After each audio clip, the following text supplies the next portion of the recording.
राधे राधे, जय श्री कृष्णा, जय जय श्री सीताराम। मानस पीयूष में बालकांड की व्याख्या चल रही है। आज हम दुआ चौपाई नंबर 8 पर चल रही हैं। पहले दुआ की। राम भक्ति जहाँ सुर सर धारा, सरसय ब्रह्म विचार प्रचारा। विधि निषेधमय कलिमल हरणी, कर्म कथा रविनंदन भरणी। हरिहर कथा विराजति भेनी, सुनत सकल मुद मंगल दीनी। बट विश्वास अचल निज धर्मा, तीर्थ राज समाज सुकर्मा। आज बाबा तुलसीदास जी प्रयागराज पहुंच गए। उन्होंने प्रयागराज में गंगा जी, सरस्वती जी और यमुना जी की व्याख्या की है। यमुना जी यमुनोत्री से निकली हैं और प्रयागराज में जाकर गंगा जी में मिल गई हैं।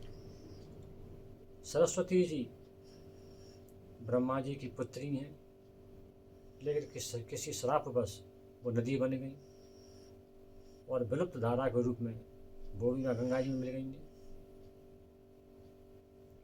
तो यमुना जी मिली, सरस्वती जी मिली, लेकिन बोला क्या गया? गंगा की धारा।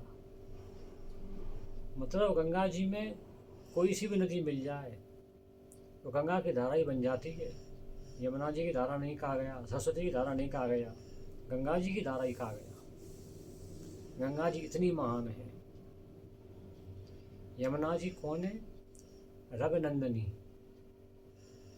रविनंदनी माने सूर्यदेव की पुत्री, माता संज्ञा की पुत्री। संज्ञा जी को सूर्यदेव ने श्राप दे दिया था, इसलिए यमुना जी नदी बन गई और बहते बहते जाके फिर वो गंगा जी में मिल गई। तो तुलसीदास बाबा क्या कहना चाह रहे हैं कि भक्ति, धर्म और ब्रह्म विचार तीनों एक साथ चल रहे हैं। गंगा जी भगवान शिव के सिर पर विराजमान है और भक्ति भगवान शिव के हृदय में विराजमान है। दोनों ही शिव में विराजमान है। भगवान शिव परम भागवत थे। परम भागवत माने परम भक्त। भगवान राम के परम भक्त थे। किसी भी तीर्थ में जाइए आप, गंगा जी ही सर्वोपरि है। उसी प्रकार राम भक्ति सर्वोपरि है। आप संतों के समाज में जाइए तो सबसे ज़्यादा आपको राम की भक्ति मिलेगी।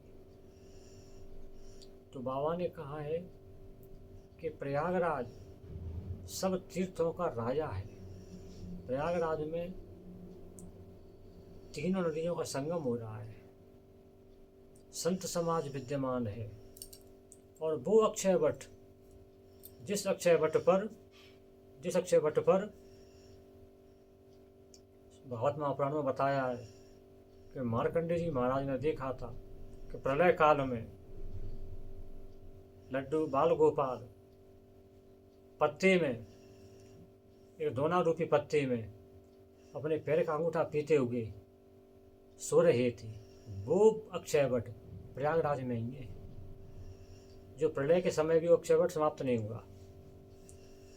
अब वो एक ठूंठ के रूप में रह गया है अक्षय वट, ज़्यादा बड़ा नहीं है, लेकिन अभी भी वहाँ मौजूद है।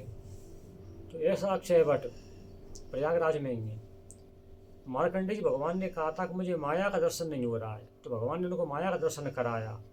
तो उस अक्षय वट के पत्ते पर भगवान कृष्ण उस दोना जैसे पत्ते में और अपने पैर का अंगूठा पी के और सो रहे थे। वो अक्षय वट वहीं पर है। तो प्रयागराज इतना महान है कि प्रयागराज में अक्षय वट भी है, संगम भी है। तो इसलिए बाबा तुलसीदास ने प्रयागराज की महिमा बताई है। अब कैसे बताई है? हरिहर कथा विराजति भेनी, सुनत सकल मुद मंगल देनी। बट विश्वास अचल निज धर्मा, तीर्थ राज समाज सुकर्मा। हरिहर भगवान राम की और भगवान शंकर की कथा प्रयागराज में संत समाज है वो आपस में कहता रहता है। क्यों? कि गंगा जी हैं, गंगा जी भगवान के चरणों से निकली,